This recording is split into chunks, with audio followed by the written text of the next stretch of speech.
Hello guys, as per senior reports and some officials, KVN പ്രൊഡക്ഷൻസിന് Jananayagan HD print ലീക്കായതിനെ തുടർന്ന് വൻ തോതിലുള്ള കോടികളുടെ നഷ്ടം വരുമെന്നുള്ള സൂചനയിരിക്കെ ദളപതി വിജയ് കെവിൻ പ്രൊഡക്ഷൻസിനുമായിട്ട് ഒരു പാരിതോഷികം അല്ലെങ്കിൽ ഒരു പരിഹാരമായിട്ട് തൻ്റെ സിനിമയാണല്ലോ ലീക്കായത്, താൻ കൂടെ പ്രശ്നമാണല്ലോ എന്നോർത്ത് അതുമായിട്ട് ബന്ധപ്പെട്ട് ദളപതി വിജയ് കെവിൻ പ്രൊഡക്ഷൻസിനുമായിട്ട് വീണ്ടും ഒരു കൈ കൊടുക്കാം, വീണ്ടും ഒരു സിനിമ ചെയ്യാമെന്നുള്ളൊരു വാക്ക് കൊടുത്തു എന്നുള്ളതാണ് പുതിയ ന്യൂസും സോഴ്സസൊക്കെ പറയുന്നത്.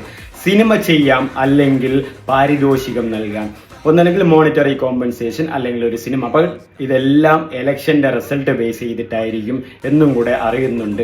അപ്പോൾ ഒന്നല്ലെങ്കിൽ സിനിമ വരും, അല്ലെങ്കിൽ പാരിതോഷികം വരും. നല്ല തോതിലുള്ള പാരിതോഷികം തന്നെയായിരിക്കുമെന്നാണ് സോഴ്സസുകൾ പറയുന്നത്. സിനിമ ആരുമായിട്ട് വരും? പ്രൊഡ്യൂസർ എന്തായാലും കെവിൻ പ്രൊഡക്ഷൻസ് തന്നെയാണ്. ബട്ട് മെയിൻ സോഴ്സസുകളും കാര്യങ്ങളും പറയുന്നത് വീണ്ടും വിനോദ് തന്നെയായിരിക്കും ഡയറക്റ്റ് ചെയ്യാൻ പോകുന്നു എന്നുള്ളത് തന്നെയാണ്.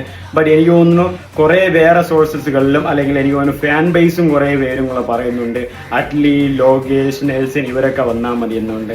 നിങ്ങൾക്ക് ആര് വരണമെന്നാണ് ആഗ്രഹം. ബട്ട് ബിറ്റ്വീൻ ഇതെല്ലാം ഇലക്ഷന്റെ റിസൾട്ട് ബേസ് ചെയ്തിട്ടായിരിക്കും. ഒന്നല്ലെങ്കിൽ സിനിമ കെവിൻ പ്രൊഡക്ഷൻസിനുമായിട്ട് വീണ്ടും ദളപതി അവസാന പടമായിട്ട് ചെയ്തു കൊടുക്കും, ഇല്ലെങ്കിൽ പാരിതോഷികവും.